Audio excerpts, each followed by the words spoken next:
Good morning all of you. देखिए, हम लोग कल चर्चा कर रहे थे इटली एकीकरण। हम लोग इटली एकीकरण के बारे में पढ़ रहे थे। तो इस दौरान हम लोगों ने पढ़ा कि इटली भी जर्मनी की तरह अनेक छोटे छोटे टुकड़ों में बटा हुआ था, जिस पर क्या था, विदेशियों का प्रभुत्व था। और इस दौरान हम लोगों ने इटली के एकीकरण के मार्ग में जो जो बाधाएं आ रही थी कि इटली पर विदेशियों का प्रभुत्व था और पोप का जो राज्य है और इटली की जो भौगोलिक स्थिति है, उस वजह से भी इटली का एकीकरण नहीं हो पा रहा था। और इटली के जो लोग थे उनमें विचारधाराओं में अंतर था। तो ये इटली के एकीकरण में हम लोगों ने कल बाधाओं के बारे में पढ़ा। आज हम इटली के एकीकरण में ये बाधाएं जिन्होंने इटली का एकीकरण नहीं होने दिया ये पढ़ी। आज हम जो पढ़ने जा रहे हैं, इटली का एकीकरण करने के लिए जो सहायक तत्व थे उनके बारे में हम लोग पढ़ेंगे। तो इटली एकीकरण का जो सबसे सहायक तत्व माना गया है वो है, इटली के एकीकरण में सबसे सहायक तत्व कार्बोनेरी संगठन। ठीक है, कार्बोनेरी संगठन ये क्या थी? इटली के कोयला खोजने वालों की एक गुप्त संस्था थी। ठीक है, और इसकी जो स्थापना थी 1810 में नेपल्स में की गई थी। तो कई बार छोटे क्वेश्चन भी पूछ लिए जाते हैं, तो आपको ध्यान में रखना है कार्बोनेरी संगठन ये इटली के कोयला खोजने वालों की एक गुप्त संस्था थी।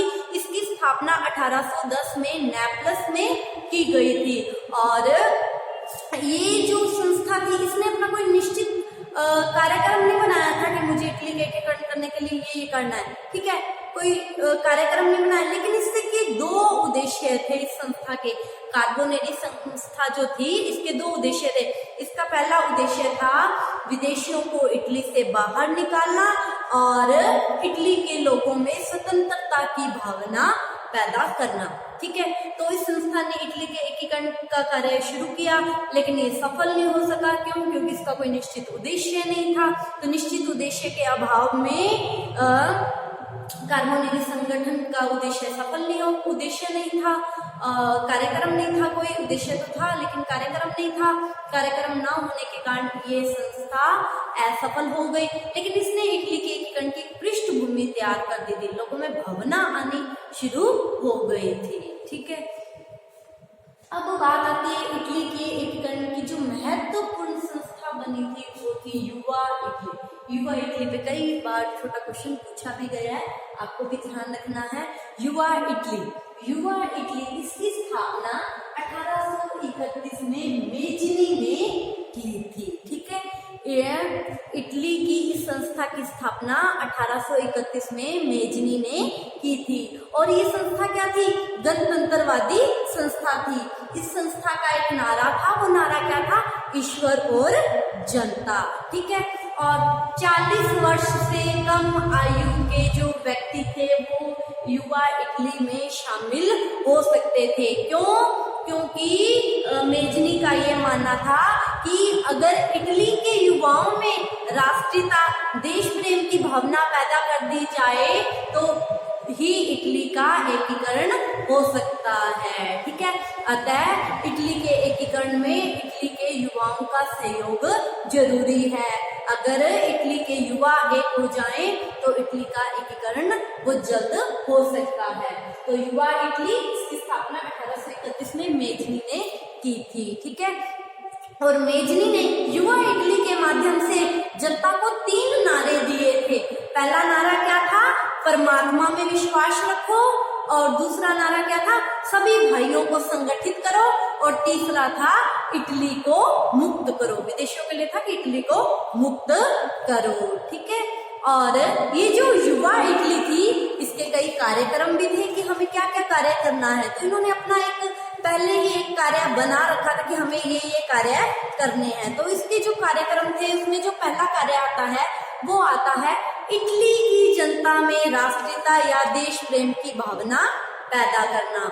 और दूसरा कार्य था इसका ऑस्ट्रिया को इटली से बाहर निकालना। देखो, ये जो युवा इटली थी, युवा इटली का ये जो संस्थापक था मेजनी, इसका मानना था कि इटली के एकीकरण में जो सबसे बड़ी बाधा है वो है ऑस्ट्रिया। और जब तक ऑस्ट्रिया को बाहर नहीं निकाला जाता तब तक इटली का एकीकरण नहीं हो सकता। और उसको ये भी पता था कि ऑस्ट्रिया को अगर इटली से बाहर निकालना है तो इटली को ऑस्ट्रिया से युद्ध ही करना पड़ेगा। युद्ध के माध्यम से ही ऑस्ट्रिया को बाहर खदेड़ा जा सकता है। ठीक है।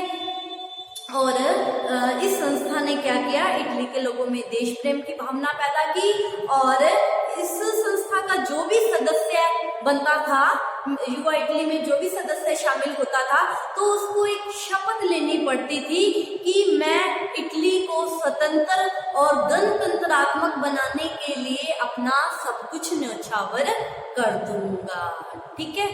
तो ये हम लोगों ने कार्बोनेरी संगठन और युवा इटली के बारे में पढ़ा। ठीक है। तो अब क्या हो गया था, इटली के लोगों में राष्ट्रीयता की भावना आनी शुरू हो गई थी और इटली के एकीकरण की अब जो वास्तविक शुरुआत के बारे में हम लोग पढ़ते हैं, इटली के एकीकरण का वास्तविक जो प्रारंभ था।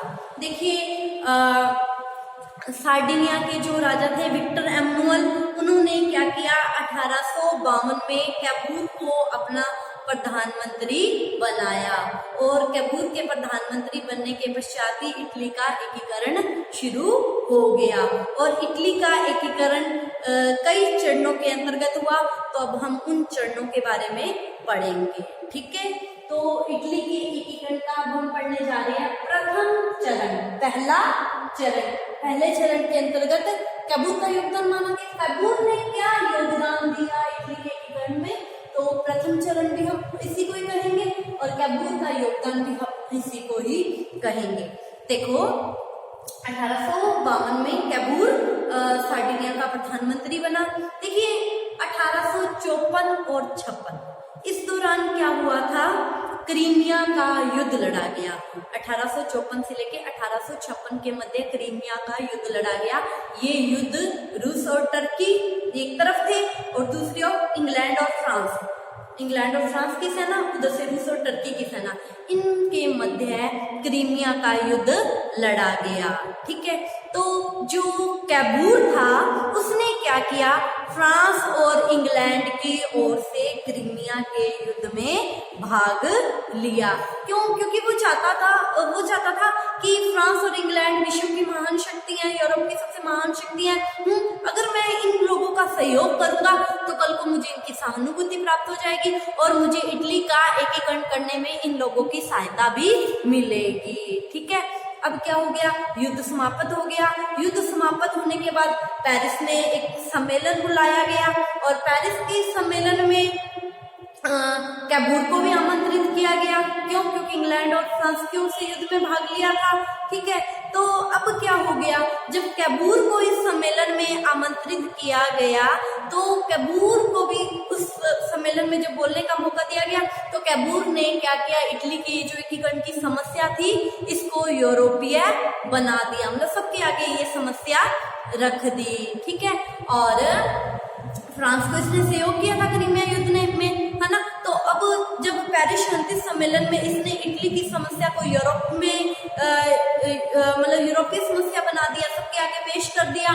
ठीक है। तो फ्रांस ने इस सम्मेलन में कैपूर को ये आश्वासन दिया कि अगर कैपूर ऑस्ट्रिया के विरुद्ध युद्ध करता है तो फ्रांस उसकी क्या करेगा, मदद करेगा। ठीक है। इसीलिए कैपूर को इटली के एकीकरण का मस्तिष्क और बुद्धि कहा जाता है। कई बार छोटा क्वेश्चन भी पूछ लिया जाता है कि इटली के एकीकरण का मस्तिष्क और बुद्धि किसको कहा जाता है, कैपूर को ही इटली के एकीकरण का मस्तिष्क और बुद्धि कहा जाता है। ठीक है। तो अब क्या हुआ, अब इटली के एकीकरण की हम शुरुआत के लिए, इटली का एकीकरण करने के लिए अब कैपूर ने क्या किया, देखिए कैपूर इस बात को जानता था कि इटली का एकीकरण करने के लिए आवश्यक है कि ऑस्ट्रिया को बाहर निकाल दिया जाए। अगर ऑस्ट्रिया को बाहर निकालना है तो ऑस्ट्रिया से क्या करना पड़ेगा, युद्ध करना पड़ेगा। अगर ऑस्ट्रिया से युद्ध करना है तो ऑस्ट्रिया को अकेले नहीं जीत सकता मैं, इसके लिए मुझे फ्रांस की सहायता लेनी पड़ेगी। ठीक है। तो इसीलिए कैपूर ने क्या कहा था कि हम चाहें या ना चाहें हमारा भाग्य फ्रांस पर निर्भर करता है।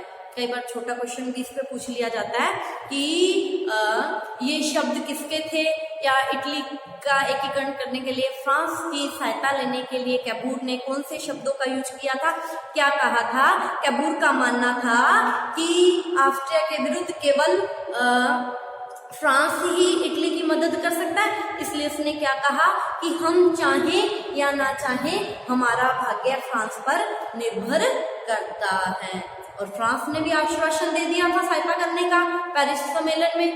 अब क्या हुआ, 22 अप्रैल 1869 को सार्डिनिया फ्रांस, सार्डिनिया का राजा विक्टर एम्बुल और प्रधानमंत्री कौन था, कैबूर। इधर से फ्रांस, ये दोनों इकट्ठे थे, सार्डिनिया और फ्रांस, और इधर से ऑस्ट्रिया, इन दोनों के मध्य क्या हुआ, युद्ध हो गया।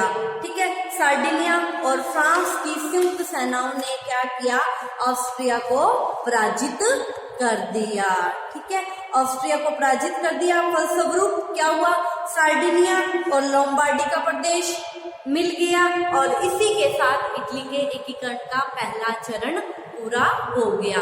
तो प्रथम चरण के अंतर्गत सार्डिनिया और लोम्बार्डी, जिस पर ऑस्ट्रिया का अधिकार था, है ना, वो अधिकार अब क्या हो गया, समाप्त हो गया। और इसी के साथ ही इटली के एकीकरण का पहला चरण पूरा हो गया। तो ये हम लोगों ने इटली के एकीकरण के पहले चरण के बारे में पढ़ा। ठीक है, और इटली के एकीकरण का जो दूसरा चरण है उसके बारे में हम कल की क्लास में चर्चा करेंगे। आज एक बार फिर मैं इसको रिपीट कर देती हूँ। इटली के एकीकरण में सहायक तत्व कार्बोनेली संघ गठन, 1810 में नेपल्स में इसकी स्थापना हुई। दूसरा युवा इटली, इसकी स्थापना 1831 में मेजनी के द्वारा की गई। अब इटली के एकीकरण की शुरुआत हो रही है, कहाँ से हो रही है, कैबूर से हो रही है। विक्टर एम्बुल सार्डिनिया का जो राजा था, उसने कैबूर को अपना प्रधानमंत्री बनाया 1852 में, और इसी के साथ उसने इटली के एकीकरण को शुरू किया। और इटली के एकीकरण के लिए पहला चरण, जिसमें सार्डिनिया और वेनेशिया को ऑस्ट्रिया से मुक्त करवाया गया, इसके लिए 22 अप्रैल 1869 को सार्डिनिया और फ्रांस की संयुक्त सेना ने ऑस्ट्रिया की सेना को पराजित कर डाला। ठीक है, तो अगला चरण कल की क्लास में चर्चा करेंगे। आज इतना ही, आप इसका स्क्रीनशॉट ले लीजिए। Thank you all of you.